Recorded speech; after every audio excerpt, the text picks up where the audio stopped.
सो equity market में a number of people are stuck. 40,000 के level से 49,000 तक बाज़ार गई, पीपल वर जुबलेंट, दोबारा बाज़ार में आए और अब 48,000 के लेवल पर माल लेके लोग फंस गए। सो रज़ा से आज हम समझने की कोशिश करेंगे कि ऐसे लोग जो इक्विटी मार्केट में फंसे हुए हैं उन्हें क्या करना चाहिए। Raza has always been a help and a good adviser.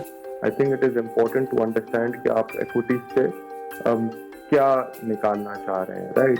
तो अगर फिलहाल आपका जो एम्बिशन है वो सिर्फ यही है कि जी 20 से 25% अगर मुझे रिटर्न कमाना है तो वो तो अभी फिक्स्ड इनकम ही देंगे। So equities, let's drill down कि जी equities when we say high risk high reward, तो नेचुरली अगर एक रिस्क फ्री रेट या आपका जो इंटरेस्ट रेट चल रहा है वो 20% से ज्यादा है तो रिवॉर्ड फॉर इक्विटीज की थ्रेशोल्ड बढ़ जाता है।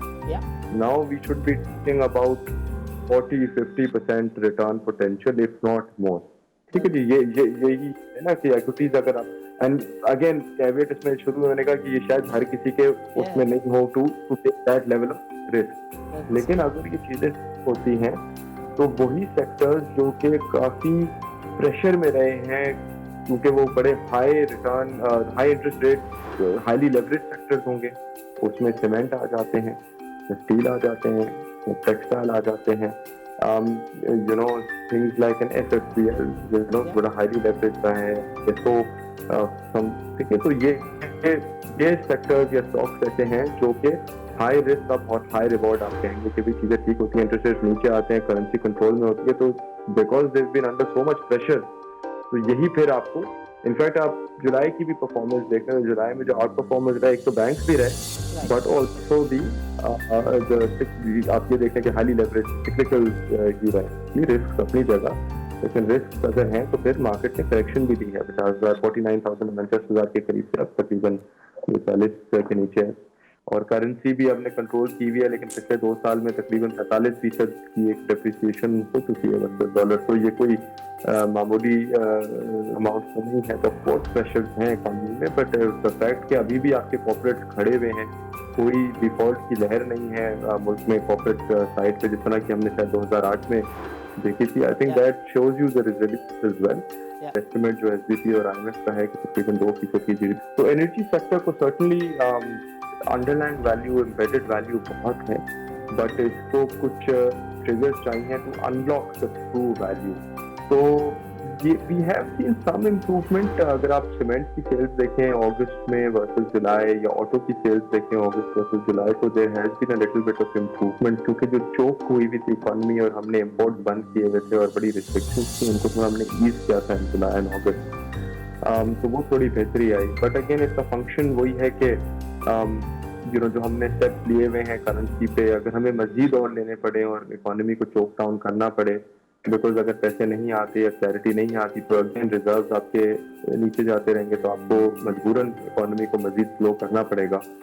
तो अगर उस सूरत में है तो फिर obviously we could be lower than 2%, लेकिन ये to the best of my memory मेरा नहीं ख्याल पाकिस्तान ने 2 कंसेक्यूटिव ईयर्स कभी दिए होंगे जिसमें नेगेटिव जीडीपी ग्रोथ आया, राइट। तो आई वुड स्टिल से कि वेलकम बैक नाज़रीन, प्रोग्राम के पिछले 2 सेगमेंट में रज़ा ने तफसील के साथ बताया कि जो चैलेंजेस हैं अगेन वो बहुत संजीदा हैं, सूरत बहुत गंभीर है, मगर ये सिचुएशन ट्रस्ट में नई नहीं है। पाकिस्तान के बाज़ार हिस्सेस और इससे वाबस्ता लोग इस सिचुएशन को बार बार फेस कर चुके हैं। बाज़ार हिस्सेस में अक्सर ऐसा होता है कि वॉल्यूम्स बहुत ज़्यादा बहुत दिनों तक नहीं सस्टेन कर पाते, and there are long periods के जब कम वॉल्यूम्स के साथ बाज़ार को सस्टेन करना होता है। आपने कहा कि ज़्यादा देर नहीं लगती है, ज़्यादा कुछ नहीं लगता to get the economy and market on track, and I think ये बड़ी इंपॉर्टेंट चीज़ है, because let us not forget के एंड ऑफ द डे जिस आईएमएफ प्रोग्राम पे हमने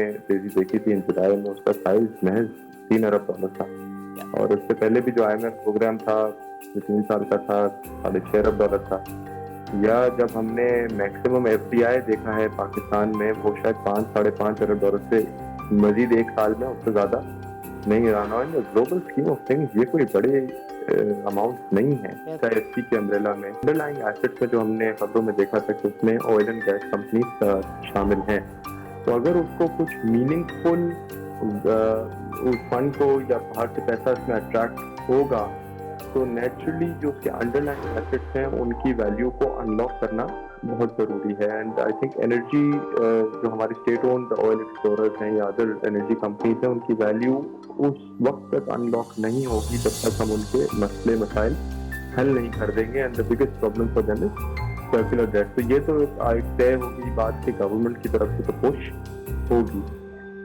बीच में कुछ प्रेस में ये था कि ये एक डिविडेंड बेस्ड प्लान पेश किया गया था पीडीएम गवर्नमेंट ने, लेकिन उसका आईएमएफ ने कोई जवाब नहीं दिया। लेकिन आई थिंक दैट्स अंडरस्टैंडेबल, वो एक आउटगोइंग गवर्नमेंट थी। From what we understand caretaker government भी उसका प्लान को पेश करेगी टू द आईएमएफ। लेकिन ऑफ कोर्स इसमें कंसर्न ये है कि जो हमारे बाज़ार की ब्यूटी है और जो हमारी मार्केट की का तुरा इम्तियाज़ है, that is it's resilience. Market fights back very well and there is a history. मैंने आपको 2001, 2002, 2005 और 8 की तारीख बताई कि जब मार्केट ने 2-2 हफ्तों के अंदर, 2-2 महीनों के अंदर 60% का रिटर्न दिया है। Nazin, this is Sani Khan and you're watching new episode of Inside Financial Market. Nazin, what is happening on the economic front is unacceptable. A number of things are happening कि जिसकी नज़ीर नहीं मिलती and going forward जो challenges हैं वो गंभीर से गंभीरतर होते हुए नज़र आते हैं। But a good news on the economic front is from the forex side where the armed forces have taken the lead, और जो डॉलर की स्मगलिंग है उसको कर्ब किया गया, जिसके नतीजे में हमने देखा कि डॉलर में 30 से 35 रुपए की बेहतरी हुई और डॉलर जो है वो इस वक्त 260 रुपये पे भी लोग बेचने को तैयार हैं। This is just because of a security measure. But देखना यह है कि ये इकनॉमिक वैल्यू कितना सस्टेनेबल है, बिकॉज सिक्योरिटी मेजर्स बहुत ज़्यादा अरसे तक कंटिन्यू नहीं रह सकते। सो इक्विटी मार्केट में a number of people are stuck. 40,000 के लेवल से 49,000 तक बाज़ार गई। पीपल वर जुबलेंट, दोबारा बाज़ार में आए और अब 48,000 के लेवल पर माल लेके लोग फंस गए। सो रज़ा से आज हम समझने की कोशिश करेंगे कि ऐसे लोग जो इक्विटी मार्केट में फंसे हुए हैं उन्हें क्या करना चाहिए। Raza has always been a help and a good adviser for such situations. Raza, welcome to the show and अस्सलाम वालेकुम। बहुत शुक्रिया, thank you. Welcome Raza. You have seen the two recent event, एक तो इंटरेस्ट रेट के ऊपर आपने देखा, इट्स प्लीजिंग न्यूज़ कि सेंट्रल बैंक ने उसको मेंटेन किया। दूसरा फॉरेक्स के ऊपर हम देख रहे हैं कि सिक्योरिटी एजेंसीज़ ने काफ़ी गवर्नमेंट को असिस्ट किया है और जो एक क्रैकडाउन है उसके नतीजे में हम देख रहे हैं कि जो ओपन मार्केट के अंदर डॉलर की डिमांड थी वो काफ़ी कम हुई है। इसका इम्पैक्ट इकॉनमी पे, जो शॉर्ट टर्म में सिचुएशन की मैनेजमेंट है, उस पर आप कैसे पड़ता हुआ देखते हैं?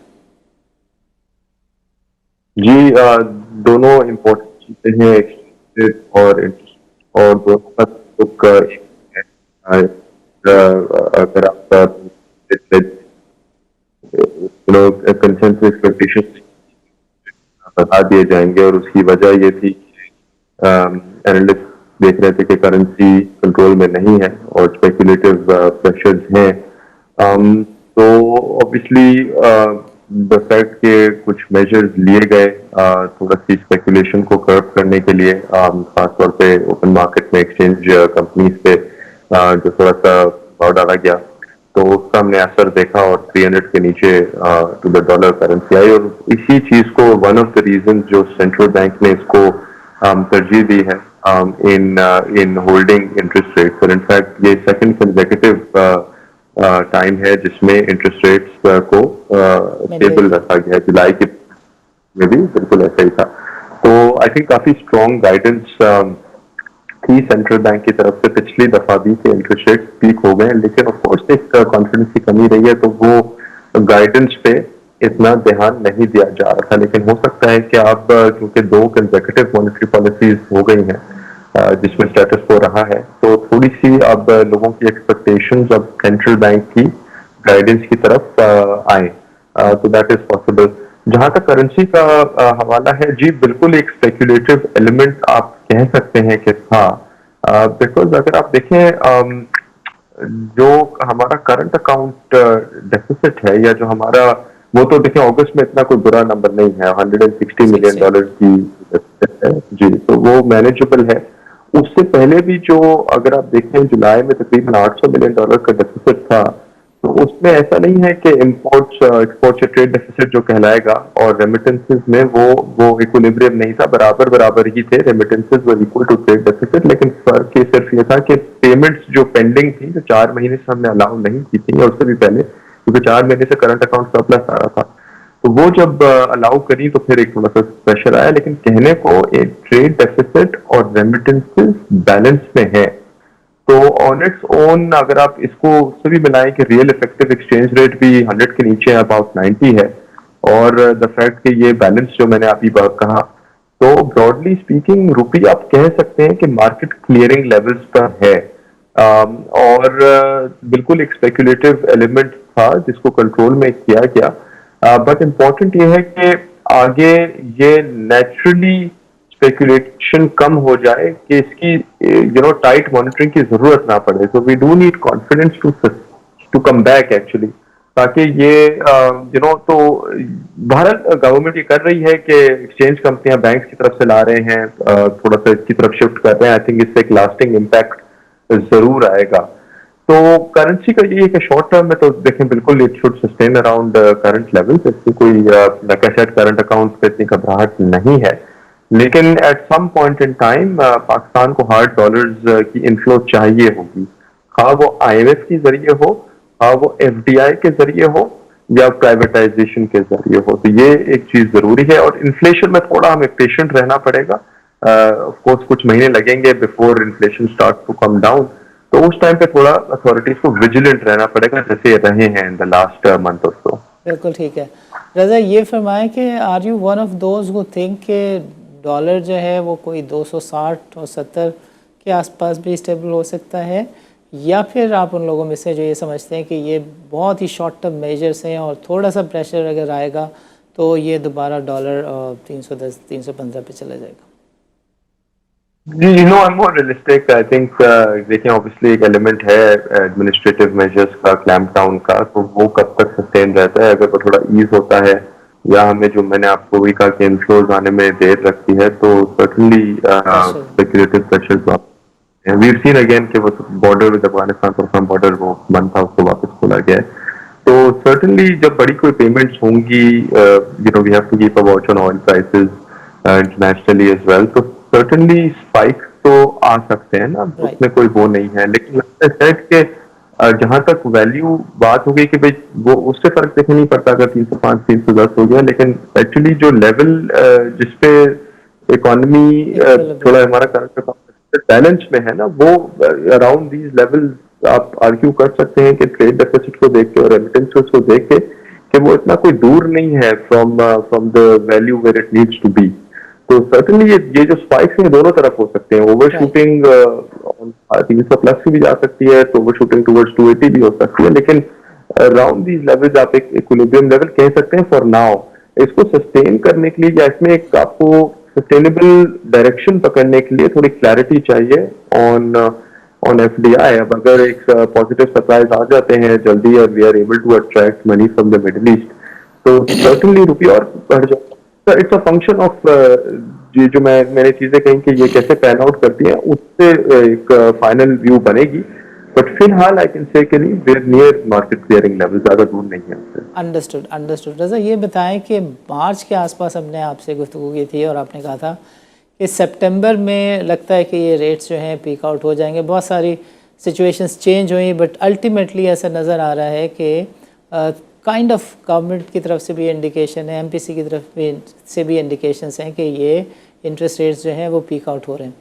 Coming to the point of the external account, उसको रियलिस्टिकली आप कैसे देखते हैं? और ये जो इंटरम सेटअप है, इसकी जो मैनेजमेंट है, ख़ास तौर पे जो स्टॉक एक्सचेंज को चेयर करती हैं, कि बोर्ड को चेयर करती हैं, वही अब फाइनेंस मिनिस्टर भी हैं। So how do you look at the management of external account, और कितना चैलेंजिंग आपको आगे 4 से 6 महीने का वक्त दिखता है? Okay, interesting question. जी बिल्कुल, देखें करंट अकाउंट एक चीज है which we talked about, लेकिन एक ऑफिस हमारा कैपिटल अकाउंट है जिसमें things like debt repayment, FDI, ये सारी चीजें इसमें आ जाएंगी। एंड आई थिंक कल स्टेट बैंक गवर्नर ने भी जो अपनी पोस्ट मंथली पॉलिसी ब्रीफिंग दिया एमलेट्स को, तो of course we have a large amount of gross retirement जो हमें करनी है FY24 में। अगर हम रोल ओवर भी कर दें तो ऑफ कोर्स रीपेमेंट जिसमें यूरो बॉन्ड एक शामिल होगा अप्रैल में, तकरीबन आई थिंक अभी $7 to 8 बिलियन हैं जो इनका अभी तक हमने we haven't really formulated a plan. Of course FDI ही है, प्राइवेटाइजेशन जो हम देख रहे हैं कि PIA पे जोर है, SIFC पे जोर है, और प्रोजेक्ट हमने सुना है रेकोडेक हो सकता है या रिफाइनरी में सऊदी पैसे लगा सकता है।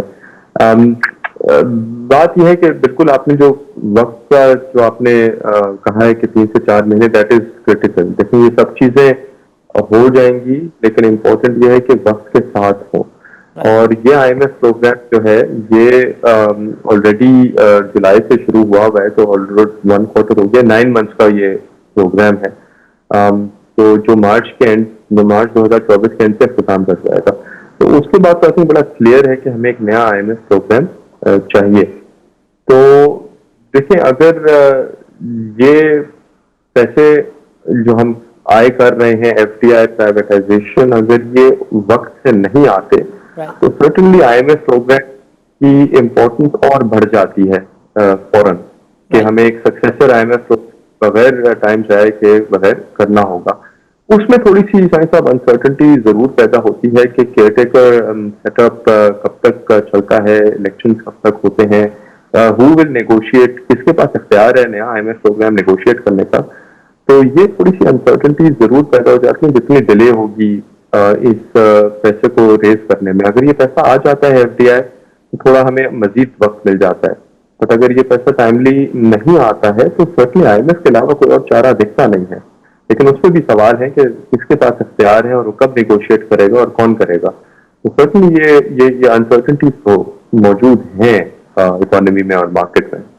राइट। और ये वाली जो बातचीत है कि IMF के आने के बाद भी जो है वो लोकल डेट की रिस्ट्रक्चरिंग लगता है कि ज़रूरी है, और जो डिफ़ॉल्ट है उसका भी ख़तरा पूरे तरीके से अवर्ट नहीं हुआ, इसके ऊपर आपका क्या व्यू है? तो पहले मैं तो दूसरा आपका पार्ट ऑफ द क्वेश्चन ले लेता हूँ। तो देखें हम थोड़ी सी अगर कुछ महीने पहले चले जाएं तो जून के एंड पे जो प्रीवियस IMF प्रोग्राम था $6.5 अरब का और 3 साल का EFF प्रोग्राम, वो तो कंक्लूड हो रहा था और उससे तो बाहर लग रहा था कि अब कोई चांस नहीं है। तो उस वक्त का सेंटिमेंट आपको भी याद होगा, उस वक्त equity market and every not just equity market but general sentiment भी एक काफी थ्रू द फ्लोर ही था एंड ऑफ जून। फिर भी गॉट अ लाइफलाइन, हमें एक 9 मंथ्स का प्रोग्राम मिल गया। लेकिन मैंने यही कहा कि हमने एक थोड़ी रिलीफ रैली देखी है या सेंटिमेंट में थोड़ी इम्प्रूवमेंट देखी है, लेकिन अगर ये चीजें फरवरी मार्च या अगले कुछ महीनों में क्लैरिटी नहीं आई तो ज्यादा देर नहीं लगेगी हमें to be back in the same position जो हम जून के एंड में थे, कि वही हाल होगा कि जी IMF खत्म हो रहा है और आगे कुछ नजर नहीं आ रहा। तो एक तो ये चीज हो गई। So that's the I think the important thing to keep in mind कि ये वापस बहुत जल्दी रिवर्स हो सकती हैं चीजें। तो टाइम की जरूर शॉर्टेज है and I think the government is doing all that they can, लेकिन थोड़ी सी मजीद क्लैरिटी अगर आ जाए both on politics and economy. अब ये देखें दोनों चीजें एक तरह से लिंक्ड हैं, क्योंकि अगर आप देखें रुपी जो स्ट्रेंथन हुआ है that is happened in the last few weeks, लेकिन उसका कोई खासा इम्पैक्ट स्टॉक मार्केट पे हमने नहीं देखा, ना सिर्फ परफॉर्मेंस पे ना वॉल्यूम्स पे। तो ये एक इम्पोर्टेंट चीज है कि ये नहीं हुआ। दूसरी चीज ये है कि कल ही मॉनेटरी पॉलिसी में जो एक्सपेक्टेशंस थी वो स्ट्रीट कंसेंसस तो 1.5% बढ़ने का था और कोई चेंज नहीं हुआ। तो वन वुड हैव थॉट कि आज एक ज्यादा बड़ा रिएक्शन आता वॉल्यूम्स में भी, और आई थिंक दिस जो रिएक्शन था इंडेक्स का, लेकिन वो भी बड़ा म्यूटेड सा रिएक्शन था। आई थिंक जाहिर यही हो रहा है कि ये चीजें अपनी जगह इम्पोर्टेंट जरूर हैं, लेकिन थोड़ी क्लैरिटी और चाहिए कि ये चीजें अब सस्टेन कर जाएंगी। तो इंटरेस्ट रेट्स का जहां तक बात हुई कि फिलहाल तो यही लग रहा है कि स्टेट बैंक अपनी गाइडेंस पे अब कायम है एंड वो चाह रहा है कि अब अराउंड ही एनालिस्ट अपनी एक्सपेक्टेशंस एंकर करें, बट रिस्क अपनी जगह मौजूद हैं। एंड लाइक आई सेड कि एक विंडो एक है हमारे पास मौजूद जिसमें हम ये चीजें जो हम प्लान कर रहे हैं वो कर लें और अपने आप को तैयार कर लें कि सक्सेसर IMF प्रोग्राम के लिए हम तैयार हैं, उसमें डिले आई थिंक अगर होने लगे तो फिर ये ना फिर बड़ा वापस से ये मुश्किल हो जाएगा to control the situation. Right. अच्छा ये बताएं रज़ा कि there are market players who now think कि शायद बाज़ार की ये जो चैलेंजिंग सिचुएशन है, आई लो वॉल्यूम, कभी 30-35 बिलियन के जो वॉल्यूम है वो नॉर्मल वैल्यू ट्रेडेड कहलाई जाती थी। अभी 5 बिलियन से ज़्यादा अगर काम हो जाए तो उस दिन को कहा जाता है कि they were reasonable volumes. So this is quite a challenging situation. और इसमें जो कुछ प्लेयर सोचते हैं कि वो डेट इंस्ट्रूमेंट, गवर्नमेंट डेट या ट्रेजरी बिल्स के ETFs की तरफ जाएं। So how sustainable these approaches are, या फिर इन्वेस्टर को लोगों को समझाना होगा कि यार short term is nothing, think of medium to long term. नहीं, आपने आई थिंक जो पहला सवाल था वो चाहे उसको भी मैं आता हूँ, जो आपका लास्ट था कि वो उससे भी लिंक्ड है कि आपने डेट रिस्ट्रक्चरिंग की बात की थी, तो वो तो देखें वो बात आ गई कि इंटरनेशनल अगर हमारी एक्सटर्नल डेट रिस्ट्रक्चरिंग होती है तभी मुझे लगता है कि डोमेस्टिक साइड से आएगा। और अगर आप पिछले 2 एग्जाम्पल्स देखें इनफैक्ट तो थोड़ी सी उससे कंफर्ट ड्रॉ होती है। ज़ैम्बिया में डोमेस्टिक डेट रिस्ट्रक्चरिंग नहीं हुई, श्रीलंका में हुई लेकिन बैंक्स को के डेट को टच नहीं किया गया। तो पहली बात तो ये है कि अगर हम इस मोड पे आएंगे या नहीं आएंगे, क्योंकि देयर इज आल्सो डिबेट कि हमारी जो एक्सटर्नल डेट है वो 15% एक्चुअली वो कमर्शियल उस पे है, बाकी बायलैटरल और मल्टीलैटरल है, तो उसको रिस्ट्रक्चर करना शायद इतना सेंस बनता नहीं है। बहरहाल like I said we have time, ये सारी चीजें हम जून के एंड पे ये खदशात मौजूद थे, हम उनसे आगे निकल गए, ये अभी फिलहाल इशू नहीं है, लेकिन ये सर्टनली इशू या डिबेटेबल टॉपिक बन सकता है अ few months down the road. तो उसी में बात आ जाती है कि अगर ये रिस्क नुमाया हो जाते हैं a few months down the road तो फिर तो यू कुड आर्ग्यू के fixed income instruments are also, वो कहना कि वो रिस्क फ्री हैं, वो लाइक आई सेड अभी ये डिबेट नहीं है, लेकिन 3 से 6 महीने बाद ये हो सकती है, राइट। तो एक तो वो वाली बात हो गई, तो रिस्क तो उसमें भी फिर आ सकते हैं। बहरहाल लोग देखिए लॉन्ग टर्म एक देना पड़ेगा। इक्विटीज की अगर जहां तक बात करें तो हमें लगता है कि जो वैल्यूएशंस हैं, या अगर आप ओनरशिप देखें कि अब इक्विटीज, अब whether it is insurance companies या बैंक या फॉरेनर्स, अब बहुत सारे लोग बेच भी चुके हैं, जिसमें फिक्स्ड इनकम में जाना तो चला गया है ऑलरेडी, तो there is not much for selling to go.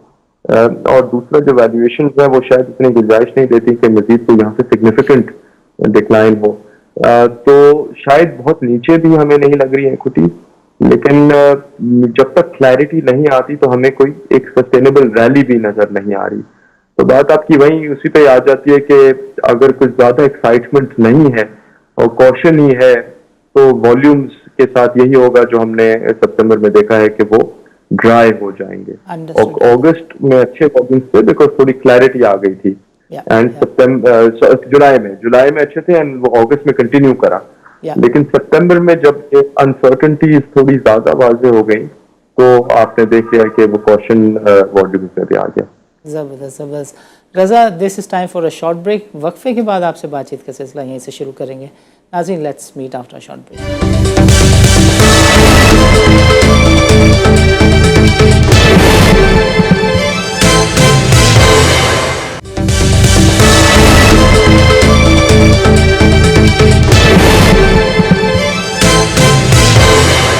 Welcome back नाज़रीन, प्रोग्राम के पिछले सेगमेंट में रज़ा ने हमें तफसील के साथ बताया कि जो चैलेंजेस हैं वो बहुत ही गंभीर हैं और जो उसके सॉल्यूशंस हैं वो भी मौजूद हैं, बट देखना ये है कि ये जो गवर्नमेंट है इसके पास कितनी अथॉरिटी है, कितनी लीगली ये अथोराइज्ड है टू टेक सर्टन डिसीजंस। मिसाल के तौर पे IMF की जो डील है या IMF का जो नया मुआहदा है वो करने के लिए किसी 5 साला मैंडेट वाली गवर्नमेंट की ज़रूरत है। सो अगर ये इंटरम गवर्नमेंट ज़्यादा चलती है और ये चैलेंजेस इसी तरह रहते हैं तो फिर पाकिस्तान में दोबारा से संजीदा मसाइल जन्म ले सकते हैं। इस सेगमेंट में रज़ा से समझने की कोशिश करते हैं कि जो इक्विटी मार्केट का इन्वेस्टर है जिसकी तादाद ऑलरेडी बहुत कम हो गई है और जिसके साथ हमेशा यही होता है कि आपने ख़रीद लिया है तो अब और सस्ता आप बेचें या सस्टेन करें, इसके अलावा कोई दूसरा सिंड्रोम, सिचुएशन या सूरत हाल नज़र नहीं आती। जुलाई और अगस्त में रज़ा ने बताया देयर वाज सम क्लैरिटी, और जिसका नतीजा हमने देखा कि there were number of days, couple of days where you could have seen and you did saw the value traded above 10 billion rupees a day. However, September onward हम देखते हैं कि मार्केट ड्राई हो गई है। इंडेक्स में भी चंद stocks हैं जिसकी वजह से इंडेक्स के अंदर मूवमेंट होती है। जो इक्विटी मार्केट का इन्वेस्टर है वो शॉर्ट टर्म में कितना एक्टिव रहे, मीडियम टर्म में कुछ करें या लॉन्ग टर्म में करें, ये बातें रज़ा समझने की कोशिश करते हैं इस सेगमेंट में। Raza, over to you. जी बिल्कुल, I think I will take my cue from जो आपने अभी मेंशन करा कि जब थोड़ी सी क्लैरिटी आई तो इन जुलाई हमने वॉल्यूम्स का एक टर्न अराउंड देखा in market. If I am not mistaken तो even in dollar terms best performing या one of the best performing markets थी इन जुलाई ग्लोबली।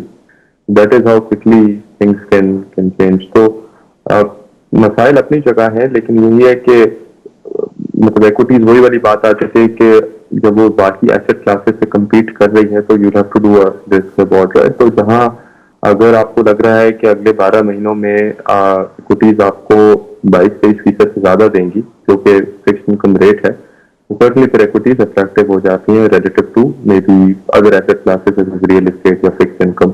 अच्छा, इक्विटीज की खूबसूरती है कि obviously I suppose it works both ways. Risks भी हैं, but then let us also focus on the rewards, right? So risk तो हमने देखे हैं in the last 4-5 years, the market really has not performed, right? बाकी asset classes उसको बेहतर ही रहे हैं।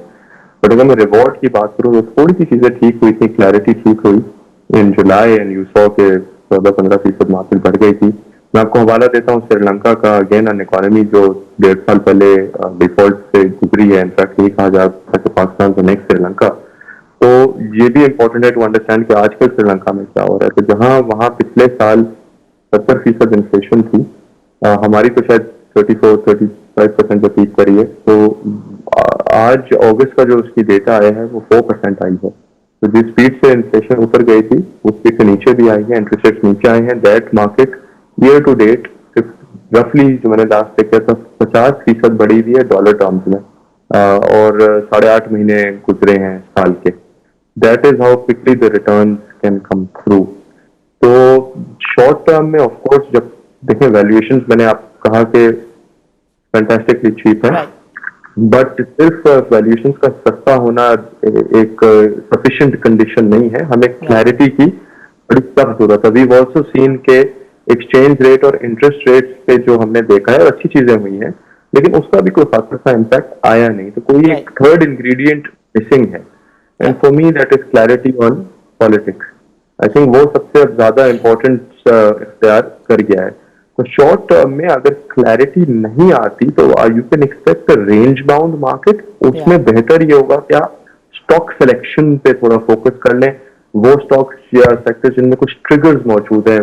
मिसाल के तौर पे कुछ कंपनीज हैं जो बायबैक्स अंडरगो कर रही हैं, तो पता है कि एक बायर खड़ा हुआ है, तो वो कंपनी शायद शॉर्ट टर्म में they can be a little bit better, या जो पे आउट्स जिनके एक उन्होंने एक स्ट्रेटेजी बनाई हुई है कि हाई पे आउट, तो शॉर्ट टर्म में वो कंपनियां शायद या वो सेक्टर्स बेहतर रहे। अगर क्लैरिटी आ जाती है ओवर द मीडियम टर्म फिर तो देखिए पूरी मार्केट ही सस्ती है। Like I give you the Sri Lanka example, तो फिर पूरी मार्केट में इस तरह की कोई अपसाइड आना कोई बड़ी बात नहीं होगी कि हम भी पिछले 5 साल की एक पेंट अप जो पोटेंशियल है उसको एक साथ ही रीच कर लें।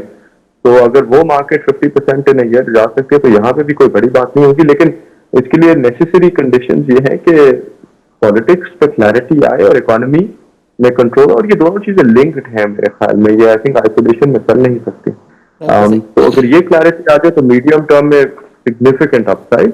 शॉर्ट टर्म में आई वुड से कि ऑफ कोर्स ये थोड़ा कॉशियस सेंटिमेंट प्रिवेल करेगा, तो सिलेक्टिवली आप थोड़ा सिलेक्टिव होकर काम करें। बट मीडियम टर्म में प्रोवाइडेड देयर इज क्लैरिटी तो कोई महंगी बाजार नहीं, it's actually very very cheap. Understood. देखिए रज़ा ने एक बहुत अच्छी चीज़ पॉइंट आउट की और मैं थोड़ा सा उसमें ऐड करना चाहता हूँ कि देयर वर 22 डेज़ के जब 17 से 18% 22 दिनों के ट्रेडिंग सेशन में इस बाज़ार ने दे दिए। I can refer you the 2008 data and suggest कि 40% जो मार्केट गिरी थी वो 60% 2 महीनों के अंदर बढ़ गई। So our record or our market being resilient, this has a history. You talk of 2001, 2002, 2005, 2008. So our market has the capacity to fight back. और एक्विटी मार्केट सारी दुनिया में अपने अच्छे रिटर्न्स, शॉर्ट टर्म में अच्छे रिटर्न्स की वजह से जानी जाती हैं। और जो रज़ा ने जो तीसरी बात कही, बहुत काम की, that was about the triggers. अभी हमने रिसेंटली देखा है, और उस पर हम चाहेंगे कि रज़ा के कमेंट ज़रूर लें, ये सर्कुलर डेट से एसोसिएटेड जो स्टॉक्स हैं, इसकी बार बार खबरें आती थी। हमने देखा कि OGDC 76 से 118 रुपये तक, and there couple of stocks SNGP, SSGC, जो which were link to these triggers. So Raza, can you guide an investor कि भाई there is not much to worry about, इतनी ज़्यादा डिस्पेंडेंसी और मायूसी का भी केस नहीं है। आप डेली ट्रेडिंग से थोड़ा सा साइड पे हो जाएं, अपना होराइजन लॉन्ग टर्म में रख लें, मीडियम टर्म में रख लें, तो उसके आपको अच्छे नतीजे मिल सकते हैं। बिकॉज पाकिस्तान सस्टेन नहीं कर सकता उन चैलेंजेस के, उन मसाइल के साथ, या उनको लिंगर ऑन और नहीं कर सकता कि जो मेरी नज़र में मार्केट के ट्रिगर्स हैं। जी बिल्कुल, आप ठीक कह रहे हैं इन द सेंस के it's high time now, and थोड़ी सी जिस तरह हम चीजें देखें तो लग ये रहा है कि ये अब एक प्रायोरिटी एरिया होगा, not just for any government care taker और otherwise, but also for the IMF।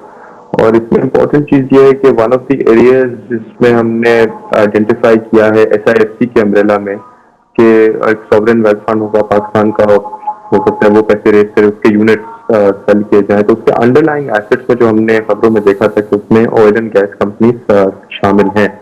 तो अगर उसको कुछ मीनिंगफुल उस फंड को या बाहर से पैसा इसमें अट्रैक्ट होगा, तो नेचुरली जो उसके अंडरलाइंग एसेट्स हैं उनकी वैल्यू को अनलॉक करना बहुत जरूरी है। एंड आई थिंक एनर्जी जो हमारे स्टेट ओन्ड ऑयल एक्सप्लोरर्स हैं या अदर एनर्जी कंपनीज हैं, उनकी वैल्यू उस वक्त तक अनलॉक नहीं होगी जब तक हम उनके मसले मसाइल हल नहीं कर देंगे। And the biggest problem for them is circular debt. तो ये तो तय होगी बात कि गवर्नमेंट की तरफ से तो पुश होगी। बीच में कुछ प्रेस में ये था कि ये एक डिविडेंड बेस्ड प्लान पेश किया गया था PDM गवर्नमेंट ने, लेकिन उस पर IMF ने कोई जवाब नहीं दिया। लेकिन आई थिंक दैट्स अंडरस्टैंडेबल, वो एक आउटगोइंग गवर्नमेंट थी। What we understand caretaker government भी उस प्लान को पेश करेगी टू दी IMF। लेकिन ऑफ कोर्स इसमें कंसर्न ये है कि क्या IMF आपको ऑन बोर्ड होगी, बिकॉज हमने अभी भी देख लिया है कि जहां तक बिजली के बिलों में रिलीफ की बात की गई तो उसने कहा ठीक है आप कर सकते हैं जो हमने सुना है, लेकिन गैस प्राइस बढ़ा के उसको कवर कर लिएगा, ऐसे नहीं करें। तो सर्टनली अगर कोई फिस्कल कॉस्ट अटैच्ड है टू सच अ प्लान, तो वो अगर हम कन्विंस कर सके IMF को, तो I would say there is still a chance. But I think overall तो सर्टनली IMF की अगर आप स्टाफ लेवल रिपोर्ट भी पढ़ें तो एनर्जी रिफॉर्म जो सर्कुलर डेट पे उसका भी जोर है, and for the reasons that I just mention government की तरफ से भी एक पुश होगा। तो एनर्जी सेक्टर को certainly underline value, embedded value बहुत है, बट इसको कुछ ट्रिगर्स चाहिए to unlock the true value.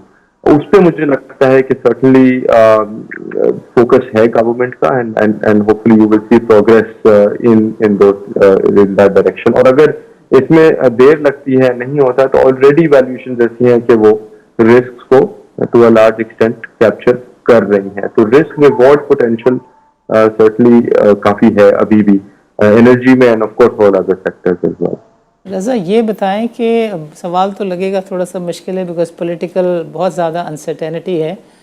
इस दफ़ा जो ग्रोथ का नंबर है वो आपकी नज़र में वो क्या होगा, और किस तरह की ग्रोथ आप एक्सपेक्ट कर रहे हैं? तो दो चीजें हैं। एक तो देखें, जहां तक GDP ग्रोथ की बात हुई तो लास्ट ईयर तो आई बिलीव नेगेटिव ही आए थे। इस दफा I think consensus seems to be के तकरीबन 2 से 2.5% का एक हो सकता है। तो ये we have seen some improvement. अगर आप सीमेंट की सेल्स देखें अगस्त में वर्सेस जुलाई, या ऑटो की सेल्स देखें अगस्त वर्सेस जुलाई, तो there has been a little bit of improvement, क्योंकि जो चोक हुई हुई थी इकोनॉमी और हमने इंपोर्ट्स बंद किए हुए थे और बड़ी रिस्ट्रिक्शंस थी, उनको तो हमने ईज किया था इन जुलाई एंड अगस्त। तो वो थोड़ी बेहतरी आई। बट अगेन इसका फंक्शन वही है कि जो हमने स्टेप्स लिए हुए हैं करेंसी पे, अगर हमें मजीद और लेने पड़े और इकोनॉमी को चोक डाउन करना पड़े, बिकॉज अगर पैसे नहीं आते या क्लैरिटी नहीं आती तो अगेन रिजर्व आपके नीचे जाते रहेंगे, तो आपको मजबूरन इकोनॉमी को मजीद स्लो करना पड़ेगा। तो अगर उस सूरत में है तो फिर obviously we could be lower than 2%। लेकिन ये to the best of my memory मेरा नहीं ख्याल पाकिस्तान ने 2 कंसेक्यूटिव ईयर्स कभी दिए होंगे जिसमें नेगेटिव जीडीपी ग्रोथ आया, राइट? तो आई वुड स्टिल से कि I would stick to that estimate जो एसबीपी और आईएमएफ का है कि तकरीबन 2% की जीडीपी ग्रोथ, जो सब ऑप्टिमल ग्रोथ है frankly speaking. Let's be honest, हमारी जो इकोनॉमी की साइज है पॉपुलेशन का, we need to be growing much faster. But अभी तो बड़ी बात है कि इकोनॉमी को थोड़ा संभालना है, कंसोलिडेट करना है, फायर फाइटिंग करनी है, and then we can think about growth in the medium term. तो I think about 2% is reasonable to expect. बाकी जहां तक कॉर्पोरेट प्रॉफिटेबिलिटी की ग्रोथ आ गई तो ऑफकोर्स बड़ी कंपनियां अभी भी अच्छी प्रॉफिटेबल हैं, whether they are the banks, whether they are the I think cement को आप प्री टैक्स बेसिस पे देखें तो ठीक है, good textile companies still making money, fertilizer is profitable. तो कॉर्पोरेट प्रॉफिटेबिलिटी में भी इतनी हमें घबराहट नजर नहीं आ रही। But again like I said कि it's a function of risk तो है ना, जो भी है इंटरेस्ट रेट बढ़ाई नहीं सेंट्रल बैंक ने, लेकिन है तो 22%, जो कि कोई छोटा नहीं है। और करेंसी भी हमने कंट्रोल की हुई है, लेकिन पिछले 2 साल में तकरीबन 43% की एक डेप्रिसिएशन हो चुकी है वर्सेस डॉलर। तो ये कोई मामूली अमाउंट तो नहीं है। तो ऑफकोर्स प्रेशर हैं इकोनॉमी में, बट द फैक्ट कि अभी भी आपके कॉर्पोरेट्स खड़े हुए हैं, कोई डिफॉल्ट की लहर नहीं है मुल्क में कॉर्पोरेट साइड पे, जिस तरह की हमने शायद 2008 में देखी थी। I think that shows you the resilience as well. But of course इसको इतना ना पुश करें कि जी अगर साल यही कंडीशंस रही तो देन सर्टेनली ऐसा आएंगे, वो एक हद तक एक हम बर्दाश्त कर सकते हैं। तो वी हैव अ विंडो 3 से 6 महीने का विंडो है, लेकिन इसमें वो इट्स अ नैरो पाथ। हम आप रिस्क हम अफोर्ड नहीं कर सकते कि अब यहाँ से अब मिसस्टेप्स लिए जाएं। बड़ा जरूरी है कि अब यहाँ कंट्रोल में लाई जाए। नाज़रीन, रज़ा पॉइंट आउट कर रहे हैं कि कोई 2% से ज़्यादा ग्रोथ रह सकती है, और मैं समझता हूँ कि मैं थोड़ा सा ऑप्टिमिस्टिक हूँ। मैं समझता हूँ कि शायद उससे ज़्यादा भी बेहतरी हो सकती है, because you never know, Pakistan में चीज़ें बहुत तेज़ी से बदलती हैं। But given the present situation, जब IMF ड्राइविंग सीट पर है और वो वज़ीर ख़जाना को कोई बिजली के बिल में भी आधा रुपया पर यूनिट भी चेंज नहीं करने दे रहे, तो ये लगता है कि जिस तरीके से मामला चल रहे हैं ये 2% is at least sustainable. So given this fact, कौन से इकोनॉमी के सेक्टर्स हैं, वो कौन से सिक्लिकल्स हैं जो ड्राइविंग फैक्टर बनेंगे, वो कौन से सेक्टर्स हैं जिसमें बेहतरी की तवक्को की जा सकती है, ये बातें हम समझने की कोशिश करेंगे रज़ा से प्रोग्राम के अगले सेगमेंट में। नाज़रीन, वक्त हुआ चाहता है एक छोटे से वक्फे का, मिलते हैं एक वक्फे के बाद। वेलकम बैक नाज़रीन। प्रोग्राम के पिछले 2 सेगमेंट में रज़ा ने हमें तफसील के साथ बताया कि जो चैलेंजेस हैं अगेन वो बहुत संजीदा हैं, सूरत हाल बहुत गंभीर है, मगर ये सिचुएशन ट्रस्ट में नई नहीं है। पाकिस्तान की बाज़ार हिस्सेस और इससे वाबस्ता लोग इस सिचुएशन को बार बार फेस कर चुके हैं। बाज़ार हिस्सेस में अक्सर ऐसा होता है कि वॉल्यूम्स बहुत ज़्यादा बहुत दिनों तक नहीं सस्टेन कर पाते, and there are long periods के जब कम वॉल्यूम्स के साथ बाज़ार को सस्टेन करना होता है। बट जो हमारे बाज़ार की ब्यूटी है और जो हमारी मार्केट की का तुरा इम्तियाज़ है, that is it's resilience. Market fights back very well, and there is a history. मैंने आपको 2001, 2002, 2005 और 8 की तारीख बताई कि जब मार्केट ने 2-2 हफ्तों के अंदर, 2-2 महीनों के अंदर 60% का रिटर्न दिया है। सो अगर कोई इन्वेस्टर मायूस होकर बाज़ार से निकल जाता है तो उसके लिए ये एक बहुत बड़ा मायूसी का भी पॉइंट होता है, एक फेलियर का भी एलिमेंट होता है कि वो उस वक्त बाज़ार में नहीं था जब बाज़ार एक्चुअली परफॉर्म कर रही थी। और बाज़ार कब सेंस करती है कि कौन से ट्रिगर कब एक्टिवेट होंगे और कितना पहले बाज़ार उसको सेंस करके मूव करना शुरू करती है, ये there are very few people in the market who understand. But Raza से हम ये समझने की कोशिश करते हैं कि इस वक्त जो सिचुएशन है, इनकी नज़र में देयर आर सर्टन सेक्टर्स कि जिसके ऊपर बैट ली जा सकती है, मीडियम टू लॉन्ग टर्म जो है वो पोर्टफोलियो बिल्डिंग की जा सकती है, और अपना जो पोर्टफोलियो जो कि बहुत कम हो चुका है उसको सस्टेन करने के लिए किस तरह के मेजर लिए जा सकते हैं। सो रज़ा, ओवर टू यू अगेन। अच्छा सर, ब्रेक से पहले आई थिंक आपने बड़ी इंपॉर्टेंट बात करी, उस पर मैं थोड़ा सा टच करना चाहूँगा। आपने कहा कि शायद ज़्यादा देर नहीं लगती है, ज़्यादा कुछ नहीं लगता to get the economy and market on track. And I think ये बड़ी इंपॉर्टेंट चीज़ है, because let us not forget के एंड ऑफ द डे जिस IMF प्रोग्राम पे हमने तेजी देखी थी इन जुलाई में, उसका साइज महज $3 अरब था। और उससे पहले भी जो IMF प्रोग्राम था जो 3 साल का था, $6.5 अरब था।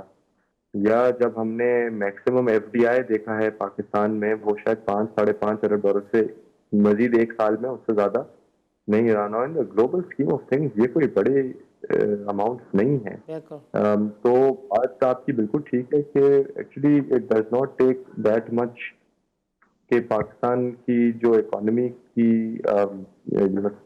जो जो चल रही है वो वापस पटरी पे आ जाए। Let's put it this way कि वो ज्यादा देर या ज्यादा पैसे लगते नहीं है एक्चुअली। तो आई थिंक ये थोड़ी सी चीज इंपॉर्टेंट है। बाकी ये कि देखिए हमने काफी रिस्क की बात कर ली और मार्केट्स आर नॉट इम्यून और वो सो नहीं रही है। वो मार्केट्स ऑफ कोर्स ये रिस्क को रोज या हर मिनट हर सेकंड पे ये प्राइसन कर रही होती हैं। आई थिंक जहां हम जिस मोड़ पे पहुंच गए हैं, I think lot of risk are already in the price और हम कोई इस देने को तैयार ही नहीं है या उस तरफ सोच जा ही नहीं रही कि कुछ अच्छा भी हो सकता है, कुछ पॉजिटिव भी निकल सकता है। लाइक जैसे मैंने खुद कहा कि हो सकता है कि वक्त लग जाए FDI आने में, but we don't know. I mean it could happen very quickly also. तो हमने तो पॉजिटिव सरप्राइजेस को तो खातिर में ला ही नहीं रहे कि उनकी भी ये भी कुछ होते हैं और ये भी निकल के आ सकते हैं। तो like I said it could all fall into place very very quickly. Risk अपनी जगह, लेकिन रिस्क अगर हैं तो फिर मार्केट ने करेक्शन भी दी है। 50,000 49,000 49,000 के करीब से अब तकरीबन 40 के नीचे है। तो वो भी हमने देखा है। अब जहां तक देखें, look I am not going to say कि इक्विटीज मतलब ये कि सेक्टर्स और स्टॉक्स से पहले मैं बस यही कहूंगा कि I think it is important to understand कि आप इक्विटीज से क्या निकालना चाह रहे हैं, राइट। तो अगर फिलहाल आपका जो एम्बिशन है वो सिर्फ यही है कि जी 20 से 25% अगर मुझे रिटर्न कमाना है, तो वो तो अभी फिक्स्ड इनकम ही दे रही है। तो इक्विटीज लेट्स ड्रिल डाउन कि जी इक्विटीज व्हेन वी से हाई रिस्क हाई रिवॉर्ड, तो नेचुरली अगर एक रिस्क फ्री रेट या आपका जो इंटरेस्ट रेट चल रहा है वो 20% से ज्यादा है, तो रिवॉर्ड फॉर इक्विटीज की थ्रेशोल्ड बढ़ जाता है। Now we should be talking about 40-50% return potential if not more. ठीक है जी, यही है ना कि इक्विटीज अगर आप, एंड अगेन कैविएट इसमें शुरू में मैंने कहा कि ये शायद हर किसी के उसमें नहीं हो to take that level of risk, लेकिन अगर ये चीजें होती हैं तो वही सेक्टर्स जो कि काफी प्रेशर में रहे हैं क्योंकि वो बड़े high return high interest rate highly leverage sectors होंगे, उसमें सीमेंट आ जाते हैं, स्टील आ जाते हैं, टेक्सटाइल आ जाते हैं, थिंग्स लाइक एन FFBL बड़ा हाईली लेवरेज रहा है। ठीक है, तो ये सेक्टर्स या स्टॉक्स ऐसे हैं जो कि हाई रिस्क आप और हाई रिवॉर्ड आप कहेंगे कि भी चीजें ठीक होती हैं, इंटरेस्ट रेट नीचे आते हैं, करेंसी कंट्रोल में होती है, तो because they've been under so much pressure, तो यही फिर आपको इनफैक्ट आप जुलाई की भी परफॉर्मेंस देख रहे हैं। जुलाई में जो आउट परफॉर्मेंस रहा, एक तो बैंक्स भी रहे बट ऑल्सो दी आप ये देखें कि हाईली लेवरेज सिक्लिकल ही रहे। तो आई फील के अपना हर कोई इन्वेस्टर अपना रिस्क रिवॉर्ड थोड़ा सा एक बना ले। अगर आपने थोड़ा कंजर्वेटिव रहना है तो certainly maybe the banks and the oil and the maybe the fertilizer is more suitable for you. लेकिन अगर आपने थोड़ा सा एडवेंचरस होना है कि वाकई हमने जी अब इक्विटी इस पॉइंट पे आ गए कि नहीं, I need to play for the 50% return, तो I think to an extent banks उसमें शामिल हैं क्योंकि इकोनॉमी से उनका बड़ा गहरा ताल्लुक है। But then you will maybe defensive sectors से ज्यादा आप तरजीह देंगे द मोर एक्सपोज सिक्लिक। ठीक है, तो वो हर किसी के अपनी risk appetite and return potential के ऊपर डिपेंड करता है कि उसको मार्केट से चाहिए क्या। तो depending on your horizon, investment horizon, depending on your risk appetite and return जो आपको चाहिए, आप अपने हिसाब से पोर्टफोलियोज बना सकते हैं। But there is enough depth in the market कि आप अपने मर्जी से थोड़ा सा यू कैन मेक पोर्टफोलियो जो आपकी रिस्क रिटर्न को फुलफिल करे। अंडरस्टूड। रज़ा, आपका प्रोग्राम के लिए वक्त निकालने का बहुत बहुत शुक्रिया। नाज़रीन, रज़ा ने आज तफसील के साथ बताया कि वो एक्विटी इन्वेस्टर्स जो कि बाज़ार हिस्से में 48,000 के लेवल पे फंस गए हैं, he mentioned and point out and in fact spelled out कि ऐसे इन्वेस्टर्स को बहुत ज़्यादा परेशान होने की ज़रूरत नहीं है। उन्हें अपनी रिस्क एपिटाइट को देखते हुए अपने पोर्टफोलियो को ख़ुद बनाना चाहिए। रज़ा ने यह भी बताया कि there are certain cyclical sectors, cement है, स्टील है, इन सेक्टर्स में चांदी होना ही होती है। And there number of days and number of historic periods के जब बाज़ार ने 20-20 दिनों में 20-20% के रिटर्न्स दिए हैं।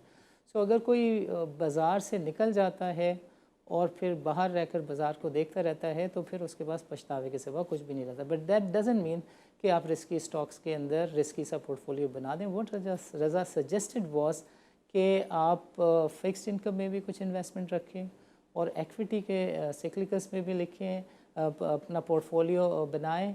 And bank he suggested were the best stocks to sustain under these circumstances.